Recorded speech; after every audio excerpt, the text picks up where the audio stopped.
Bakit nagkaroon ng malawakang sunog sa Los Angeles? Bago pa man maganap ang sunog na ito, ay naganap muna ang isang Golden Globe Award noong January 6 sa Los Angeles din. At ito ang mga sinabi ng host doon. Cast and crew are leading the way with 11 mentions. Moms are holding strong with 3 shoutouts. God, creator of the universe, 0 mentions.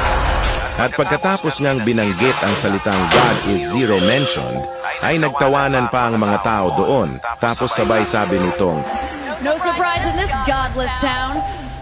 at pagkatapos nga lang ng ilang mga araw, ay naganap na ang malawakang sunog sa bayan ng Los Angeles, na kung saan ay patuloy itong lumalaki at lumalawak ang apoy, kahit na pilit pa nila itong inaapula, kung saan ay aabot na sa 200,000 na pamilya na ang naapektuhan.